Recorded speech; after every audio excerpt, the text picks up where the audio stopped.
I am Arisen Strider, and this is my long overdue Dragon's Dogma review. I'm sorry if you can hear a few trucks going past in the background, but I think there's some roadworks being done nearby. So yeah, this is my Dragon's Dogma review, and that's the European box art.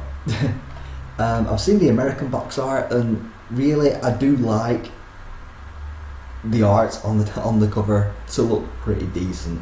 And I think the American cover is far superior. I just want a quick note: no one buy that game ever. Resident Evil 6 is terrible. At the end of this, I might slip in the Arisen review, because I don't really have much to say on that, and it is essentially the same game. So, story. As I start every review, story is key to me when it comes to a game. And there isn't much story, to be honest. Starts off with your player created character. The customizations for creating your hero are amazing. They're very robust. You can create everything from a little girl all the way up to an old man and beyond. I've seen other people's also player created pawns, which I'll come to in a minute, look like Frodo or Gandalf or Conan the Barbarian. They are really robust character creation tools. So I was talking about story, so on with the story. Starts off with the player created character in a small sleepy fishing village. It's always a sleepy village in RPGs, but starts off in a small sleepy village, and your town is attacked by the dragon, Grigori, I believe his name is in the dragon tongue.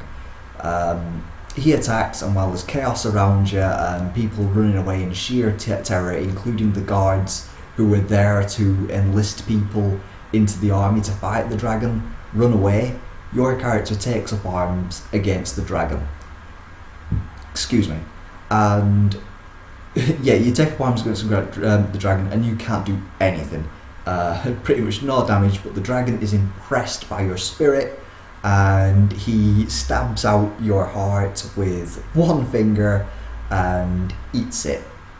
And there's some sort of magical thing happen there where somehow you survive after having your heart ripped out.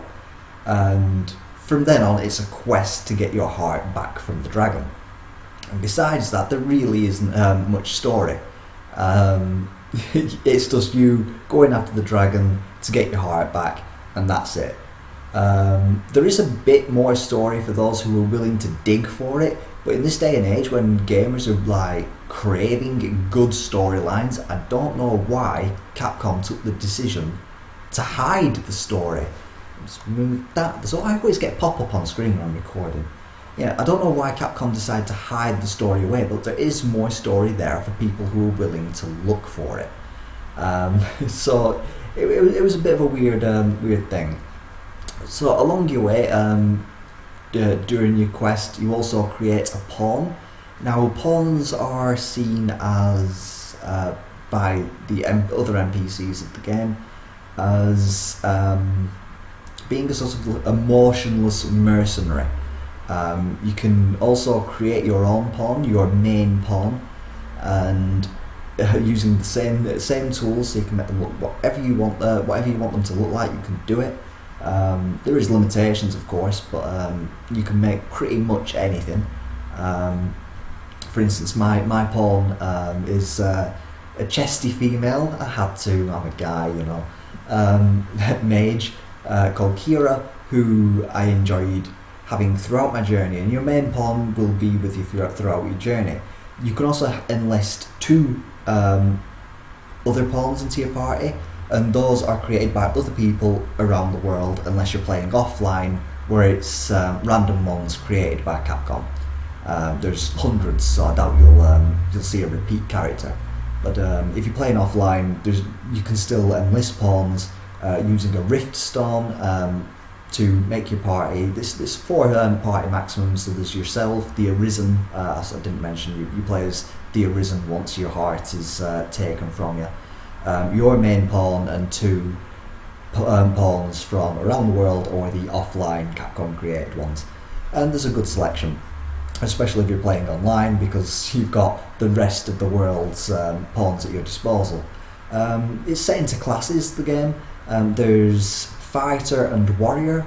Your fighter is your tank, your warrior is your damage dealer. There's strider and ranger, both ranged attacks. The ranger is more so ranged than the strider, who also has some close combat and skills to deal with mobs. And there is mage and sorcerer. You can use those ones for your pawn or yourself. Or mage is healer and sorcerer is your big spell damage dealer.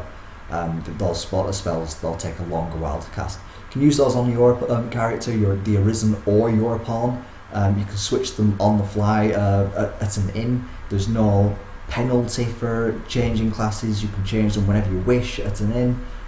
So if you choose one class and don't quite like it, you can change to another. Once you've unlocked it with discipline points, which is kind of like XP, it's unlocked for good. So if you find a class you don't like, you can switch back to another one and there's no penalty there, which I really like in this game, because there was a couple of times in my first playthrough where I selected a class that I just wasn't liking.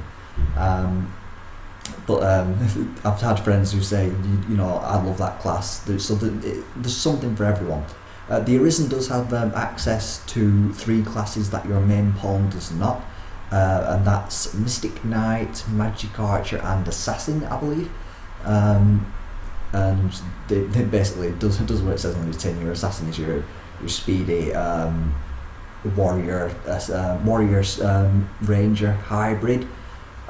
Your Mystic Knight is a magic warrior, and your Magic Archer is, of course, a magic archer. And there's a good selection of skills to unlock as you play through. You rank up your job, your vocation, as you play through. And there's a good selection of skills there. So if you find one skill to your unliking, there's always another one when you rank up that may be more to your liking. It is worth levelling up all the way through to vocation level 10, because there's some nice unlocks, some like augments and things that you might want to unlock before switching to another, and it'll make your journey as the Arisen a lot easier. So I talked about the classes a bit. The graphics, what are the graphics like? I hardly ever talk about graphics. It's not going to rival Skyrim. Let's be perfectly honest. The main area, the map, I believe it's called Grancis, the world that you exist in, is kind of nice. It doesn't rival Skyrim. It never was going to do. Skyrim is a beautiful game, but it's very large. There's not much variety besides the woodland areas. There's a mountainous region, and I believe there's a more desert-like region over to the east, but it's pretty enough. The character models themselves aren't that brilliant, I've got to be perfectly honest. They do look a little out of place in your surroundings, and as for their voices, they went for some terrible fake old English accents that was really not to my liking. I found it grating. It's like you can sometimes come across a woman who say, "Yeah, aren't you that Arisen?" in like some sort of Cockney accent. It just makes me go, every time I hear a terrible one. There's some decent ones in there as well. In particular, the Dragon Grigori, the dragon of the title, is voiced by David Lodge, who, if you know me well enough, you know I love the anime Bleach, and David Lodge is the voice of Captain Kenpachi Zaraki, which I just absolutely loved. It was kind of like Kenpachi in dragon form laying down a challenge. So what's the gameplay like? Fun as hell. I don't know what it is with the current trend of games. I actually plan to do a video on this, but it's way too complicated for someone like me to do. Games now seem to go for an arty story, but forget to include fun. As fun as Last of Us was, I did borrow it from a friend. It was a great game, but not as brilliant as what people are making it out to be. It was very arty, and we're doing a thought-provoking game, and it's not the only one responsible. It's not as fun as what people were making out. It's not the generation defining game, but it is definitely game of the year for me. I borrowed it and played it. Borrowed PlayStation off a friend and played it. It is definitely game of the year for me, but it's not the generation game, the game of the generation, or whatever you want to say. But it is still a damn fun game. Before I get any hate, so gameplay, it's really fun. The main selling point for me, I think it first got shown at E3 maybe 2 or 3 years ago, and you were scaling on the monsters. I was just like, this is brilliant. Without spoiling what monsters are actually in the game, there is a Cyclops in there, and its weak spot, of course, is a Cyclops is the eye in the centre of its head. Now, you can't just, hack away at it and sometimes get a critical hit, although that does exist. To get the truly big damage, you have to climb up the monster, physically scale the monster, which is fantastic and incredibly fun. As soon as you get up there onto its eye and start wailing away, you feel like a badass. Of course, there's always a counter for the monsters. They can literally rip you off their face, and in the Cyclops' case, attempt to eat you. That gesture probably looks a bit weird. But yeah, in the Cyclops' case, will attempt to eat you. You can attempt to wriggle free, but it's amazingly fun. And on more than one occasion, as I saw his arm coming in because he was telegraphing the move that badly, I actually managed to jump. He went for his face, realised there was nothing there, and as I fell back down, I landed on his face again. And he was busy, as I grabbed hold of his face for the second time, he actually was inspecting his hand, where did he go? So it's just incredibly fun fighting these huge monsters. There are humanoid-sized monsters as well, like goblins, your typical highwaymen that are in every RPG, and what else, like the undead and zombies, that sort of thing. But it's the truly large-scale monsters that are worth the admission price on its own. So I've covered gameplay, covered the graphics. What's the sound like? It's crazy. The first thing you see, particularly on this one, on Dragon's Dogma, the first thing on the soundtrack for Dragon's Dogma on the main title screen is some crazy J-rock that I grew to love, actually, and ended up downloading. It's weirdly Moorish. The first time you hear it's a bit but it grows on you. It really does. The rest of it, there's some fairly average pieces, if I'm perfectly honest. There's some pieces of music that I thought were actually very good, but were underused and only used for maybe a minute or two during certain scenes, and I was a little underwhelmed. What do the sound effects sound like? Casting your magic, it always sounds meaty and impressive. The blows from your sword, they sound meaty and impressive, and I have no problems with the sound effects whatsoever. It's we're hitting with these swords because there isn't much variety in the sound effects. Pretty much it's the same 3 sounds over and over again for the combo you're performing. I haven't talked about the controls, actually. I'll do that in a minute. But yeah, the sound effects for your standard blows do sound a bit repetitive because there doesn't seem to be much in the sound files there. The controls are pretty straightforward. It was a little tricky to get my head around at first, while I was playing the demo, but you have 2 buttons for your light and heavy attack, 1 button for jump, and another button which I think is a grab button. And then on your left and right bumper or L1 and R1. You also have your skills, which are either correlate to a weapon, or if you're a mage, it's further spells. It's 2 sets of spells.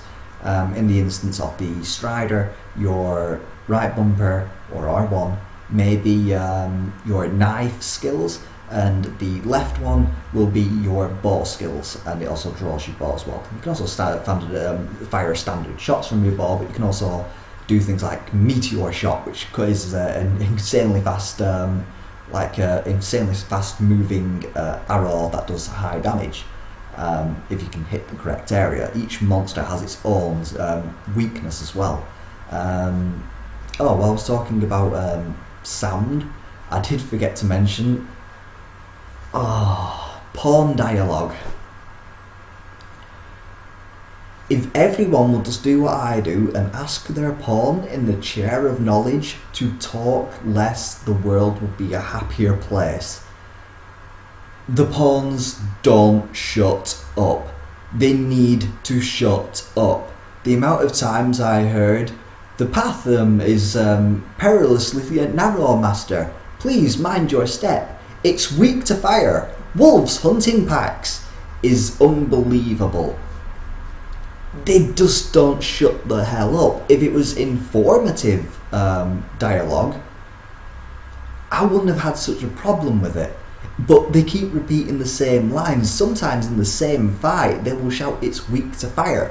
It's like, I know, I told you when we entered combat, you don't need to tell me again. So how long is the game? Dragon's Dogma, not the Dark Arisen version, is a long ass game. You can maybe run through this in about 20 hours maybe, but after you think you've completed the game, you've beaten the Dragon Grigori and you've reclaimed your heart, there's more game. It's like, here you go, have some more game. There's a new dungeon that you can explore, and it's got high level monsters in there, and if you persist with it and actually complete that high level dungeon, there's another ending. Although I will say that one of the story aspects, which is about the relationship between the Arisen and the dragon, actually requires you to die in said extra ending, boss fight ending. And I understood the relationship between Arisen and dragon a bit more, but you don't have to die. You can just kick ass. You essentially take the fight to God. So it's just like as your exploits go on, it's like you just take out bigger monsters, and it's incredibly fun throughout the entire game. And if you speedrun through it in about 20 hours, just going after the main quests, and then go into the further dungeon, you're talking 30 hours. If you want to complete all the side quests, then you're talking 100 hours easily. There isn't much variety in the side quests. It's mainly a fetch quest, find such item and bring it to me, or find a monster and slay it. They're the better ones. Find 3 cyclopses and slay them. They're the better quests, where hunting a monster down. And the other sort of quest is an escort quest. Now, these escort quests are terrible. There's no two ways about it, because they will blindly follow your Arisen. You could be a warrior and engaging yourself in a fight, being in the middle of the crowd, and they'll be stood right behind you. If you take any amount of damage, they'll die. They can only take maybe 1 or 2 hits. These guys are terrible, and they won't attempt to defend themselves unless they have a weapon, which you can't equip them with. So if you're escorting a soldier, that's well and good. He'll have a sword and shield, and he can maybe defend himself a little bit. But if you're escorting a merchant, they have no weapons. I mean, I'm sure they sell weapons, so why don't they just pull out a sword or even a simple dagger in an attempt to defend themselves? But they never do. So the escort quests are really needing some work. They're really quite terrible. So overall, do I recommend this game? No. even though I have said such great things about it and it is such a fun game to play, I cannot recommend that you get Dragon's Dogma. For the main reason, and this is very interesting, I actually had to research this and talk to most of my friends on my Xbox Live friend list if they had the same problem I did. Up to the release of Dragon's Dogma Dark Arisen, a couple of days beforehand, a patch was released. And this patch erased my save file. It made it impossible to save maybe after 5 hours into the game, and I had some of my friends confirm this. They also started over with a new save file, put their disc in, got to the same point I did where you create your pawn, your main pawn, and after that it always comes up save file corrupted, and there's only one save file, you can't have any more, which is kind of another feature which I find disappointing. Now, Capcom also said that your save file may be corrupted with this patch, but I think it was on purpose, because if you sell 1 million copies of a game and you're releasing a new, better version, you'd like to sell 1 million copies of that game. It makes sense. So I don't know what the whole deal was there. Some people didn't experience that with the save file being corrupted, but for me it happened every time, and it happened for most of my friends on my Xbox Live friends list. Not all, but most. I find that a weird marketing strategy. Also, this one actually retails more than this one, which has additional content. It's a no-brainer. This one still sells, in the UK at least, pre-owned for £20. This one I picked up for £16 on release day. Granted, I do work in a place where games are sold and I do get a staff discount, but it was only £2 knocked off, so that was £18. That's still £2 less than the core game, and this one has more content. So I'm going to jump into my review of this. I was going to do a separate video, but this one's going to be a lot quicker. So what do you get in Dark Arisen? You do get a second disc, which, if I can just show you. Damn, these cases are sometimes get hard to get stuff. There we go. So you do get a second disc, which is a HD texture add-on, and you can also add the Japanese voiceovers if that's your thing. So that's added. So what does it really add? It adds a whole new area. As I was saying with the at the end of Dragon's Dogma, it adds a new dungeon, a high-level dungeon. This is an even higher level dungeon. The creatures in here are incredibly difficult. Some of them are reskinned versions of enemies from Dragon's Dogma, and some are completely brand new, such as Death himself, who can one-hit your character. No amount of... I forgot to mention something, I'll come back to that. And no amount of wake stones are going to fetch your characters back. If you get one hit, that's it. It's game over. Only the Arisen can come back using a wake stone. You can't fetch your pawns back. It literally strips them from the game until you go back to a rift stone. And sorry, green goes black. I'm gonna have to figure out how to do that. Change that so it doesn't go off when it's idle. Yeah, but you have to go out where you can get your main pawn back and hire 2 new fresh pawns. Death is incredibly fierce, and you won't beat him in one. Get the pop-ups again. And you won't beat him in one encounter, that's for damn sure. So it's incredibly difficult. It also adds new skills and augments, which come in the form of rings. You have to be wearing the ring to use said new skills for whichever class you're using. Be that a fighter's blink strike, which becomes burst strike, I think, blitz strike, sorry, or a mage's... a sorcerer's high maelstrom, which becomes grand maelstrom.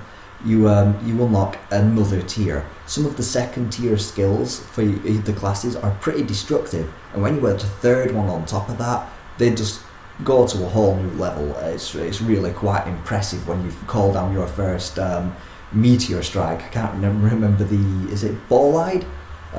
Where you call down your first grand Bolide, which is just raining meteors down on the ground. So yeah, I'll just talk a little about the story of this one as well, because There's actually more story in the expansion pack, which is the dungeon Bitter Black Owl. There's more story in there than there is in the entire main game.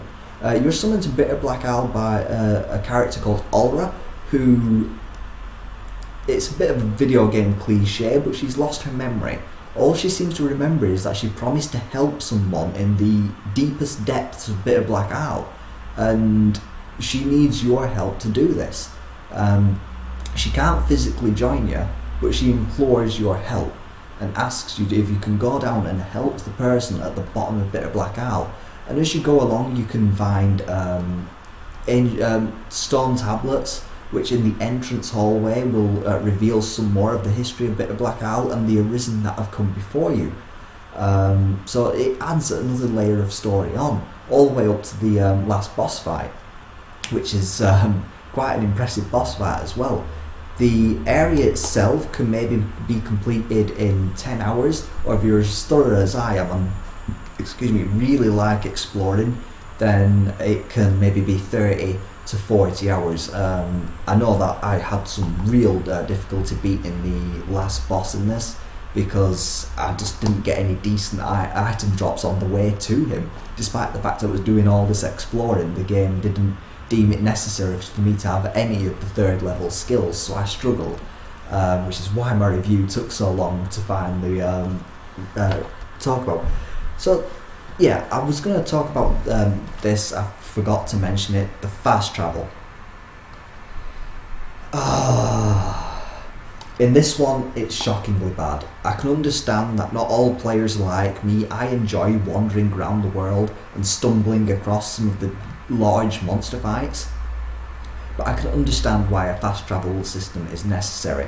And even in this one, I needed the fast travel system. There was no way I was going to re-go through an area that I'd just been through, got some great loot, and I couldn't carry anymore.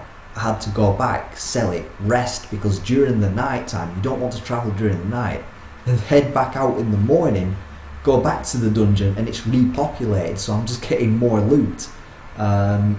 So yeah, there needed to be a better fast travel system implemented. There is one, in the fact that you get a port crystal and you can place that wherever you wish, and with the use of another item, a fairy stone, you can then travel to wherever you've positioned your port crystal, but you only get one during your first playthrough, so you've only got one fast travel location. They improve things greatly in this one, especially if you have a Dragon's Dogma save file before you started playing this one. They give you an eternal fairy stone, which enables you to fast travel to your port crystals as often as you like. And also during the main campaign, they change things so you pick up more port crystals in several important locations, so you can set up your own network of fast travel. So they improve that, but you still have to purchase eternal fairy stones if you don't transfer a save over from Dragon's Dogma. But as this one is cheaper, I would say get this one, and you're just going to have to purchase fairy stones. You can get hundreds of thousands to millions of gold coins, and I think they cost 1,000 gold from a vendor in the main city. That's another thing I wanted to mention as well. There's only one main city and one town. It's not much to rule over, is it? There is a character in there who's the Duke Edmund Dragonsbane. He rules over one city and one town. There's various ruined forts and ruined towns scattered around, but nowhere inhabitable, it seems. Just this one town and this one city. I'm hoping that deep down is Dragon's Dogma 2. If you're unfamiliar, they I think it was at the Tokyo Games press conference or something, Tokyo Game Show.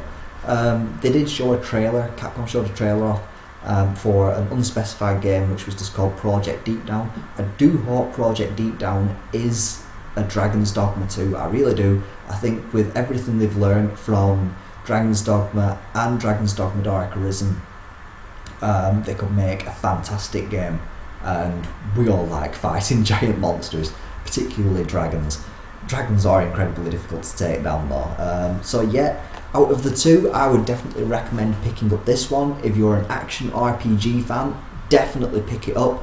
If you're more of a traditional RPG fan, it might not be for you, but it's definitely worth looking into. Maybe a rental, and who knows, you may be tempted to pick it up because it is only round about £18. It's a discount game, which, you know, you can't go wrong with. For the amount of content in here, you can't go wrong with £18 or your relevant currency, depending on where you live in the world.